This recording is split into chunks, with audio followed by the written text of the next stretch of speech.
Picture this scenario because I guarantee almost everyone watching has felt it before. Imagine you are 32 years old, you have a decent job, decent money, and yet every month when you look at your finances, there is this gnawing feeling that something is broken. You are making more than your parents made at your age. You have technology that seemed like science fiction 15 years ago. You can call someone on the other side of the planet for free, yet you feel absolutely trapped. Your bank account shows $5,000. Your credit card debt is $12,000. Your student loans are $65,000. You lie awake doing the math in your head. If you lost your job, you have maybe 3 weeks of expenses covered. Your friends who made slightly different choices have completely different lives. They talk about investment portfolios. They mention sabbaticals without worrying about money. One actually quit their job to start a business, and it worked. You are sitting there thinking, what decision did I make differently that led to this exact place? This feeling of being trapped despite decent money is not bad luck.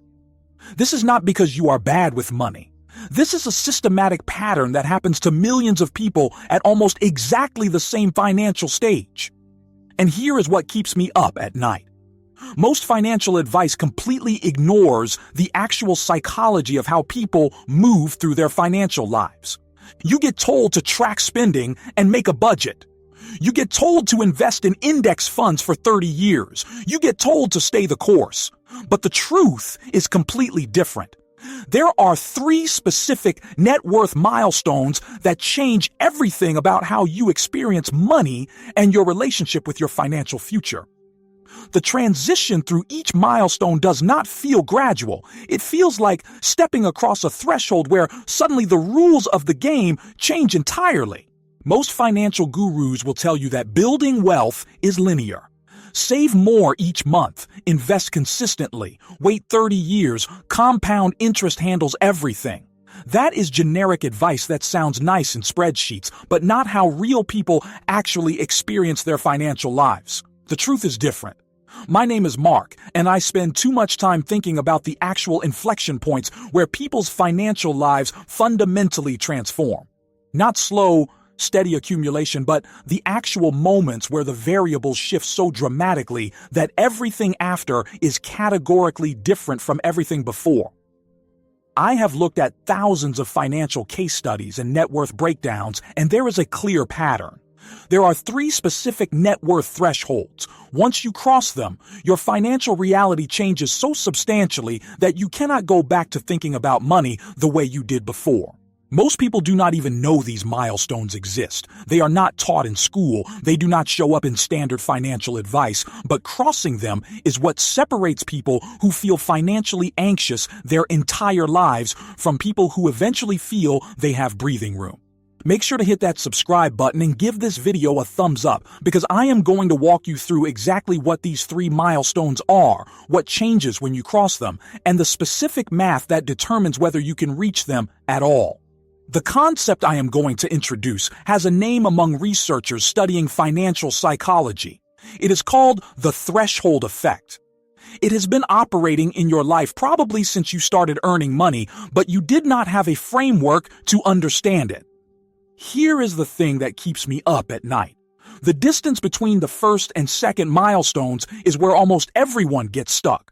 This is the zone where you earn enough money that you should theoretically be building wealth, but something invisible is preventing you from crossing into the next phase. The data on this is dark. According to the Federal Reserve, 78% of Americans making between $50,000 and $100,000 per year report feeling financially stressed. 78%. These are not people in poverty. These are middle-class people earning solid incomes feeling trapped. This feeling does not correlate strongly with actual income level. It correlates with whether you have crossed that second milestone. The moment you cross it, everything changes.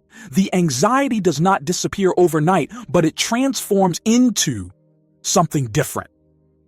Instead of anxiety about survival, it becomes anxiety about optimization.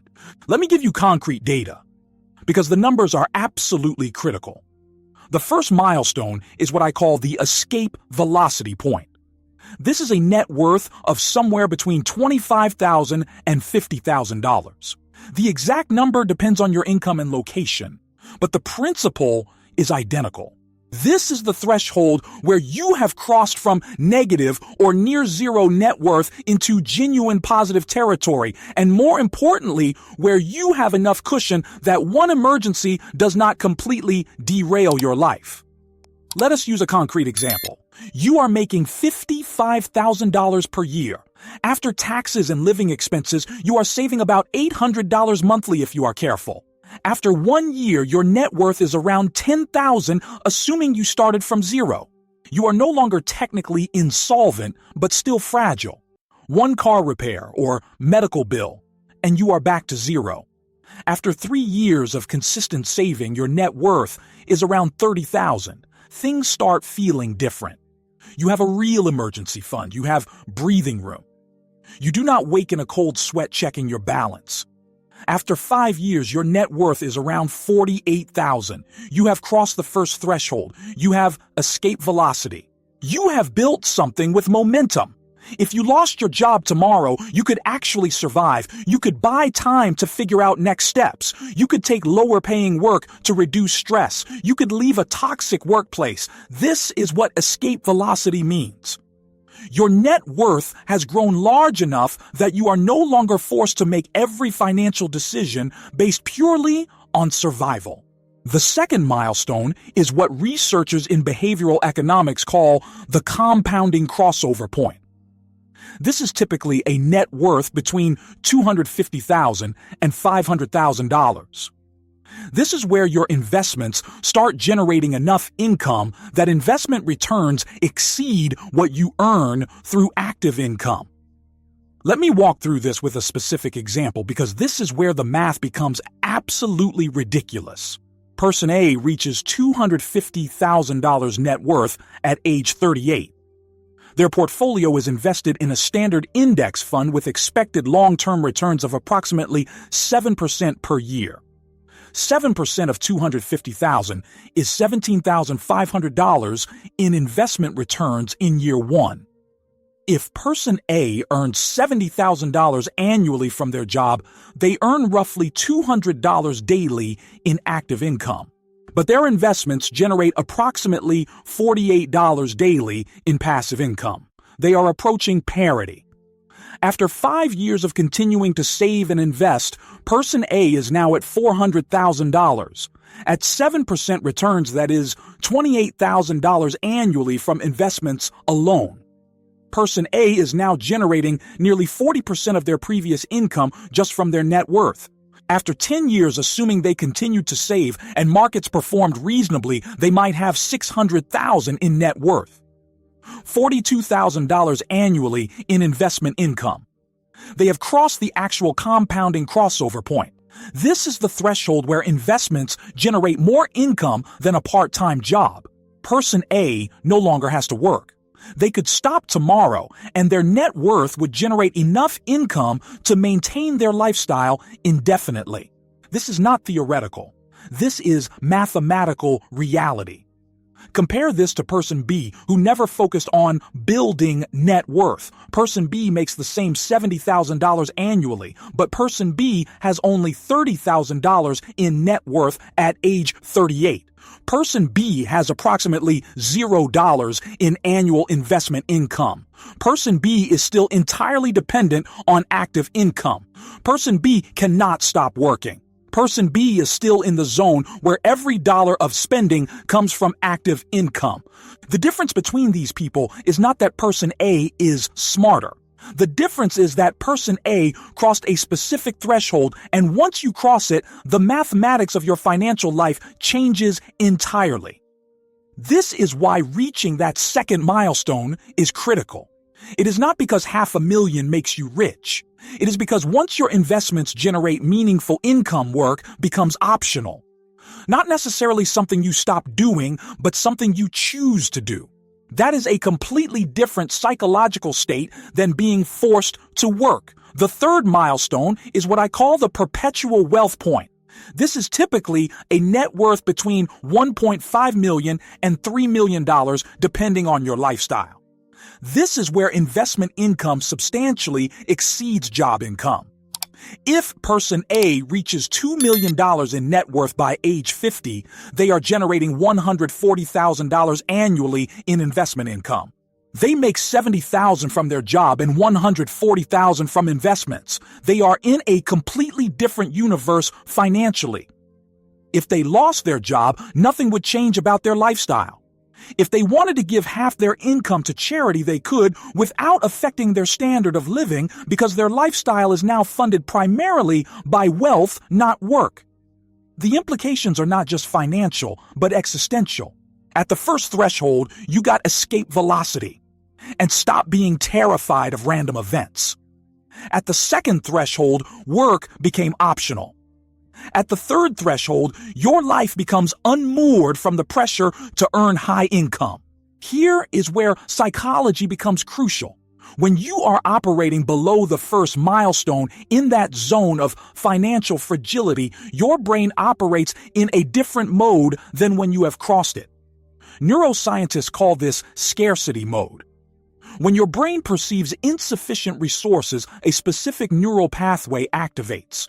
Your amygdala, the ancient part handling fear and survival, exerts more control. Your prefrontal cortex, the part handling long-term planning, gets less blood flow. Your cognitive capacity narrows. You become hyper-aware of threats. You make risk-averse decisions. You hold on to bad jobs because you cannot afford risk. You do not invest because it feels scary without a buffer. You make scarcity tax errors. You pay more for things because you cannot buy in bulk. You stay in worse jobs because changing feels risky. You do not invest because you need every dollar. These are not character flaws. These are neurological responses to genuine scarcity. The moment you cross into that first milestone and have a real cushion, something shifts. Not everything, but something critical. Your brain no longer perceives immediate threat. You can think in longer time horizons. You can take calculated risks. You make decisions based on the future, not just the present. The research is stark. People who cross the first milestone make objectively better financial decisions, even controlling for income. They are more likely to invest, leave bad situations, make long-term plans. It is not that they are smarter. It is that their brain is no longer in full survival mode. Let us follow two people with slightly different choices. Person A starts at age 25 making $45,000 per year. Person A lives carefully and saves 12% of their gross income, $5,400 annually. Person B makes the same $45,000 but lives in a nicer apartment, has a car payment, dines out frequently, and saves roughly 2%. $900 yearly. Over 5 years, person A accumulates roughly $27,000 in net worth. Person A is approaching the first threshold. Person B has only $5,000. Person A starts feeling the shift. Person A can turn down bad job offers because they could survive a transition. Person B cannot. Person A invests in skill development. Person B cannot. The divergence is subtle initially, but compounds. By year 10, person A is probably at $110,000 and has changed jobs twice to higher paying roles. Person B is at $25,000 and stayed in the same job because leaving felt risky. By year 20, person A is approaching $500,000 and has crossed the compounding crossover point.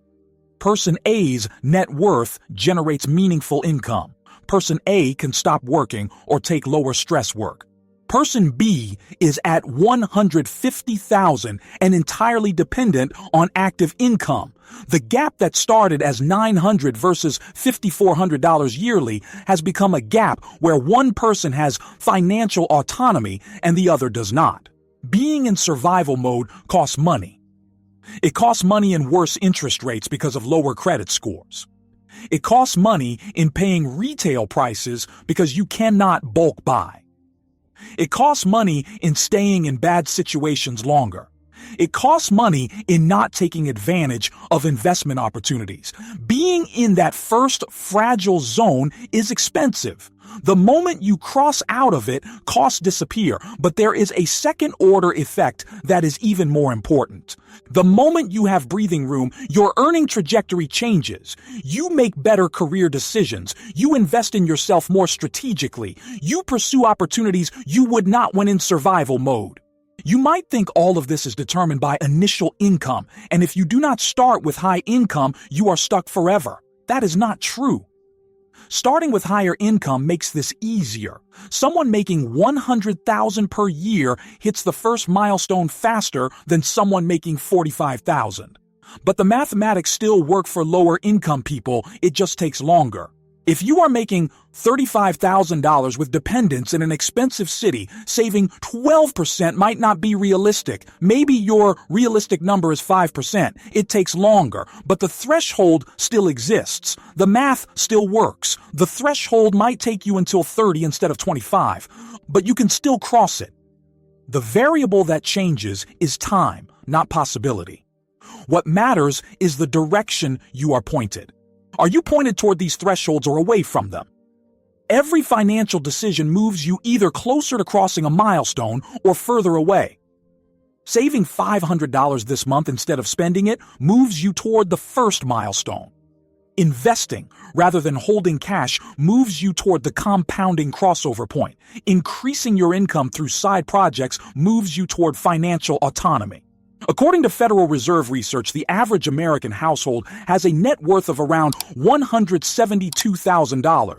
This sounds high until you realize it is heavily skewed by wealthy outliers.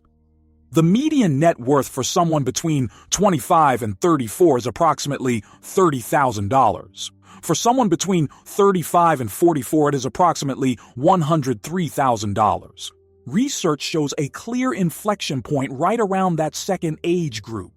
By the time people hit their early 40s, if they have deliberately built net worth for roughly 15 to 20 years, many have crossed into the zone where things feel different. But here is the dark part. Approximately 30% of American households have negative or near zero net worth. These are people in survival mode with no escape velocity. Northwestern University research found that people in the bottom income quintile who saved just 8% of income still reached net worth milestones and crossed into meaningfully different financial territory. The probability was lower, the timeline was longer, but it was absolutely possible. The researchers found something that should terrify every parent. For every 10 years of age, you should ideally have approximately your annual income in net worth. A 35-year-old making $60,000 should have about $350,000 in net worth. A 45-year-old should have roughly $600,000. A 55-year-old should approach $1.2 million. Most people run significantly behind these benchmarks. So what is the actual solution here? First, you need to know where you are right now. Not the budget you think you have or the savings rate you think, but the actual number. Pull up your net worth. Add all assets, subtract all debts. This is your actual starting point. If negative, you are in debt. Between 0 and 50,000, you are in escape velocity territory. Between 50,000 and 300,000, you are progressing toward the compounding crossover point. Above that, you have crossed it. Second, calculate your actual savings rate. Not the percentage you think you save, but the actual percentage of after-tax income you save and invest. If you make $55,000 after taxes and save $7,000 yearly, your savings rate is roughly 13%. This number determines your velocity toward the milestones. A 13% rate moving from 0 to 50,000 takes about 6 years. 5% takes about 15 years. Time matters, but direction matters more. Third, run the math on when you hit the second milestone. If you are at $150,000 in net worth, saving $8,000 yearly, getting 7% investment returns, when do you cross into the zone where investments generate meaningful income? At $150,000 with 7% returns, you are getting roughly $10,500 per year in investment income. You are adding $8,000 in savings. By $300,000, your investment income is roughly $21,000. If you make $70,000 from your job, you are 25% of the way to work being optional. In 5 more years at similar rates, you might be at $500,000, 47% of the way. In another 5 years, you hit that threshold where portfolio income exceeds job income. The timeline depends entirely on your current net worth, savings rate, and investment returns. But the math is deterministic. Here is what I want to leave you with, a reframe I think about constantly. When you see a price tag, that tag does not represent the cost of the item. It represents the opportunity cost. You see a $40 coffee maker and think you need to save the $40. But you should think, what will this $40 be worth in 20 years if I invested it? At 7% annual returns, $40 becomes $138 in 20 years. But if you are below the first milestone in that zone of financial fragility, that 40 might be the difference between a 1-week and 10-day emergency fund. The reframe is not that you should never spend. The reframe is understanding the real cost of what you are buying. Understanding whether you are buying for right now or buying away from your future. Every dollar you spend below the first milestone is a dollar delaying your escape from financial fragility. Every dollar you save is a dollar accelerating you toward a completely different way of existing. A way where financial anxiety is not your constant baseline. A way where one bill does not trigger months of stress. A way where work is something you choose instead of something you are forced to do. This is not about deprivation or denying yourself joy. This is about understanding there is actually a path out of financial fragility if you are willing to be intentional about where you are pointed. The path is knowable. The thresholds are real. The math works. The difference between people who cross these thresholds and people who do not is not luck. It is not that some people are naturally better with money. The difference is that some people understand these thresholds exist and orient their decisions toward crossing them. Some understand that the first threshold is worth pursuing, because once you cross it, your entire psychology shifts. Some understand that the second threshold is worth the effort, because once you cross, work becomes optional. Some understand that the third threshold is worth the discipline, because once you cross it, you have transcended the financial anxiety that controls most lives. If this video landed differently for you, if your understanding of your own financial journey shifted at all, smash that like button because the algorithm is watching. And if this resonates, it helps me create more content. Subscribe to this channel because we do deep dives into money psychology, wealth building, behavioral economics, and hidden patterns that keep people stuck every week. Leave a comment below and tell me which of these 3 thresholds resonates most with you. Are you working toward that first escape velocity point? Are you closer to that compounding crossover where work becomes optional? Or are you thinking about what genuine financial autonomy would feel like? The conversation in the comments is where real thinking happens. People challenge me. People share their own experiences. People figure things out together. I read every comment, and I will see you in the next one.